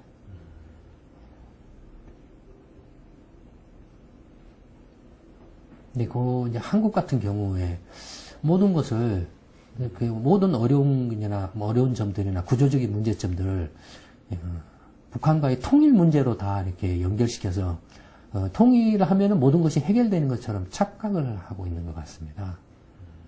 근데 그건 말할 수 없는 착각입니다. 결코 그 북한과의 통일 문제가 한국의 주택 문제나 경제 문제나 경쟁력 문제, 생산성 문제에 기여하지 못합니다. 지금 이미 본능적으로 그걸 느끼고 있기 때문에 지금은 예전에 비해서 통일을 원하느냐는 거 물어봤을 때 여론이 지금대로 살자라는 여론들이 높아졌죠. 그건 느끼고 있기 때문에 그렇습니다. 지금의 통일하는 방식은 한국이 북한을 떠안는 방식으로는 같이 망합니다.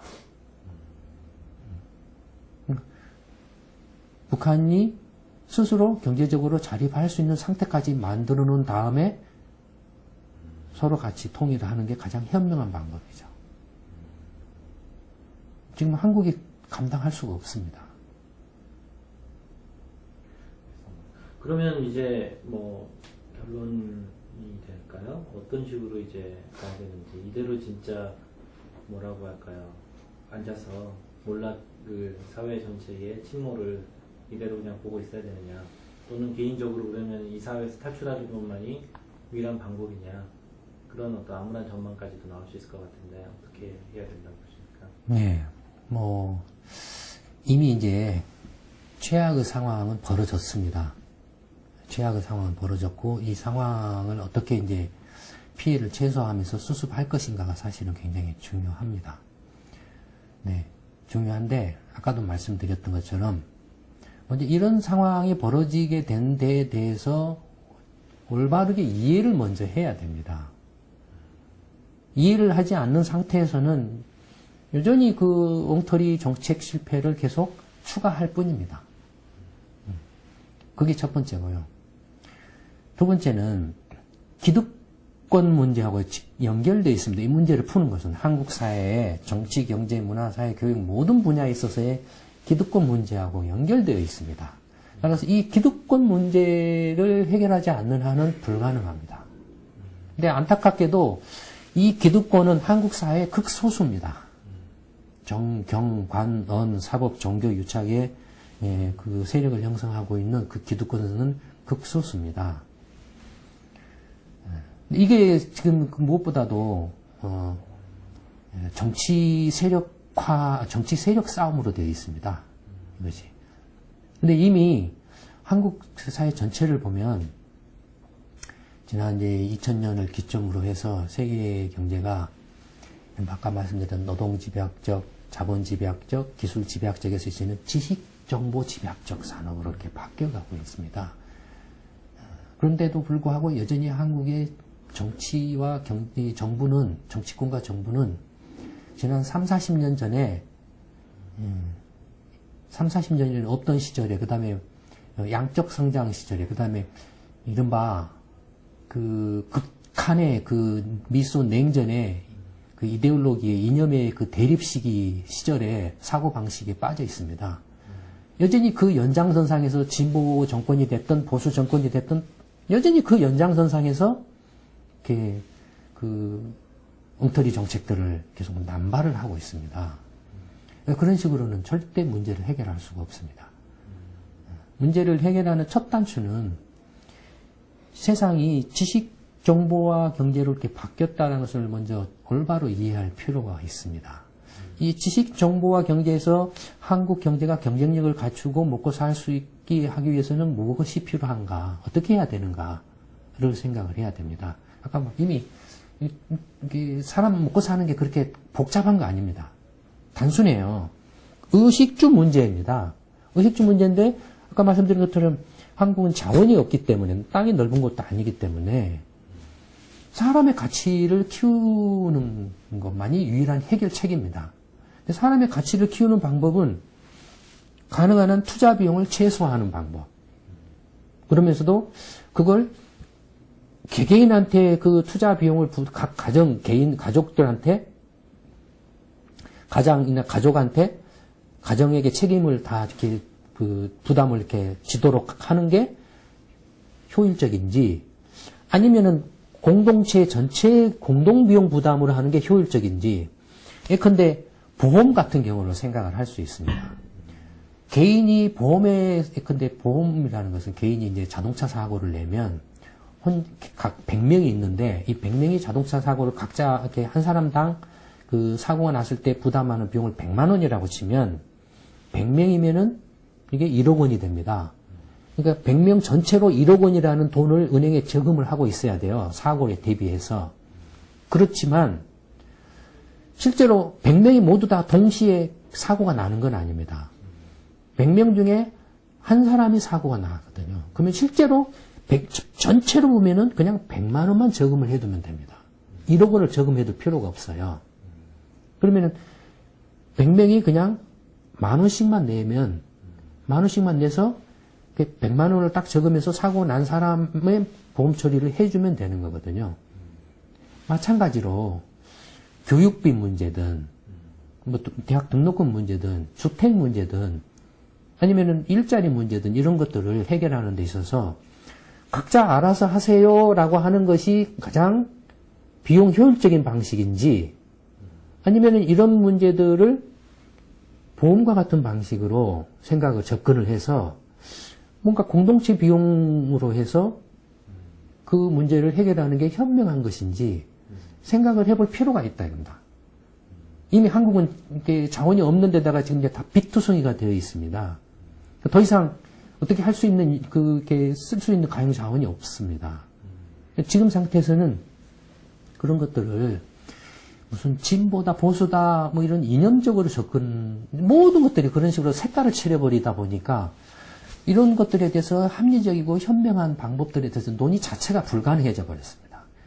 대통령이라고 하는 사람부터 시작해서 뭐 집권당이 됐든 야당이 됐든 뭐 언론이 됐든 뭐가 됐든 이 기득권, 한국의 기득권 세력의 그 기득권을 유지하는 것들이 그런 30년 전, 40년 전에 미소 냉전 시대에 지금 벌써 20년 전에 끝난 그런 그 틀 속에서 이렇게 자기들이 기득권을 유지를 하고 있기 때문에 그러니까 결국에는 이 기득권 세력이 물러나게 만드는 것 외에는 지금 방법이 없습니다.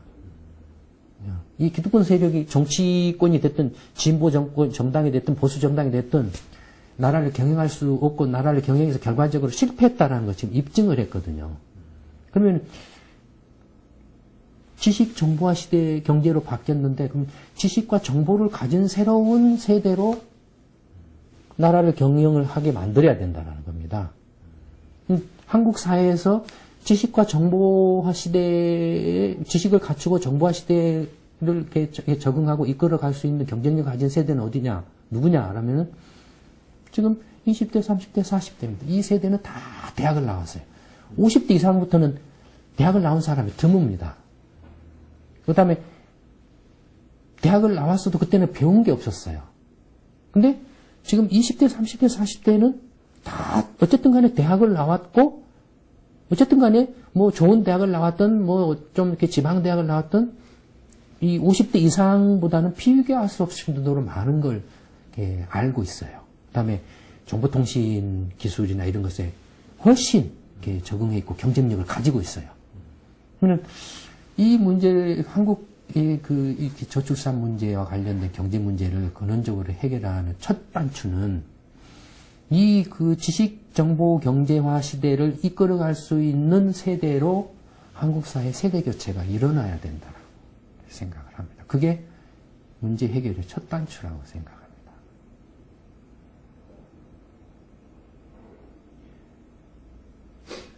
굉장히 좀 부드럽게 얘기해 주셔서 그 정도는 봤었는데요. 저희 그 포럼에 다음 카페에 있는 그 김광수 경제연구소 포럼을 한번 들어가서 봐보십시오. 보시면 저희가 그 이순신 프로젝트라는 걸 이렇게 하고 있어요. 그게 이제 세대교체 프로젝트입니다. 지금은 그 진보든 보수든 뭐 새누리당이든 새정년이든 이미 이제 20세기 정당들이고 20세기 사람들이에요. 그런 거죠. 안철수 씨는 뭐 우리가 보기에 능력도 없고 준비도 안 돼 있고 역량도 안 되고 그렇게 천재 이루 기회를 주었는데도 불구하고 이렇게 발로 차버리고 뭐 이제 와서 뭐 이렇쿵 저렇쿵 그다음에 와서 이렇게 지금 이렇게 이야기를 하면 할수록 그 사람이 이제 그 전혀 이렇게 능력이나 역량이나 이런 것들이 없다라는 걸 이렇게 다 보여주는 그런 거 그런 뭐라 그럴까요? 거의 자폭하는 그런 상황이기 때문에 그래서 우리가 하여튼 우리 20, 30, 40대 우리 그 김PD 포함해서 근데 지금은 이게 그 세대 교체를 하지 않으면 이제 어떻게 할 수가 없어요. 모든 것이 이제 중요한 거예요, 그 사람들은. 그러니까 그다음에 이야기를 해줘도 못 알아들어요. 사람들은 모든 건 그냥 네가 그 뒤로도 문국 안철수가 다 뭐냐 성공한 기업인들이죠. 전문 경영이니까나. 그다음에 지난 대선에도 복지가 이제 국민들의 느닷없이 새누리가 그냥 무슨 성장 분배 떠들다가 느닷없이 그냥 복지 이렇게 돌아서 가지고 권력 잡으니까 또 다 들어버린다.